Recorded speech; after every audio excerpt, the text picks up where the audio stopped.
விசுவாசத்தோடு நம்ம ஜெபிக்கும் போது அந்த வியாதிகள் நீங்கும்.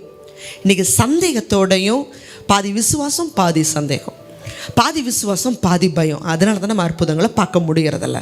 இயேசு கிறிஸ்து இந்த உலகத்தில் வாழ்ந்த பொழுது அவர்கிட்ட அற்புதத்துக்காக தேடி வந்த அத்தனை பேருமே ஆண்டவராக இயேசு கிறிஸ்து சொன்ன ஒரே வார்த்தை, உன் விசுவாசம் உன்னை ரட்சித்தது. யாருக்கெல்லாம் அந்த விசுவாசம் இருந்துச்சோ குருடர்கள் பார்வையடைந்தாங்க, முடவர்கள் நடந்தாங்க, வியாதியஸ்தர்கள் சுகமானாங்க, பிசாசு பிடியில் இருக்கிறவங்க விடுதலை பெற்றார்கள். அது மாத்திரம் இல்லை, மரித்த லாசருடைய கல்லறைக்கு 4வது நாள் ஆண்டவர் போகும்போது மரியாள்கிட்ட சொல்கிறாரு, நீ விசுவாசித்தால் தெய்வ மகிமையை காண்பாய்.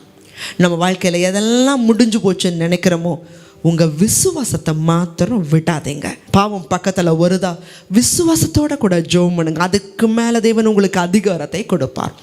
வியாதியா, விசுவாசம் ஜெபிங்க. இயேசு கிறிஸ்து மாம்சத்தில் வாழ்ந்த பொழுது அநேகர் அவரை நெருக்கிட்டு இருந்தாங்க.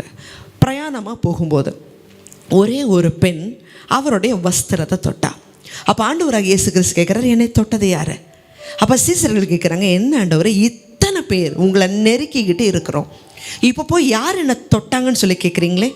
அப்போ ஆண்டவராக இயேசு கிறிஸ்து சொல்கிறாரு, என்ன விசுவாசமாக ஒருத்தர் தொட்டாங்க, என்னிடத்துல இருந்து வல்லமை புறப்பட்டது, அதை நான் அறிகிறேன்.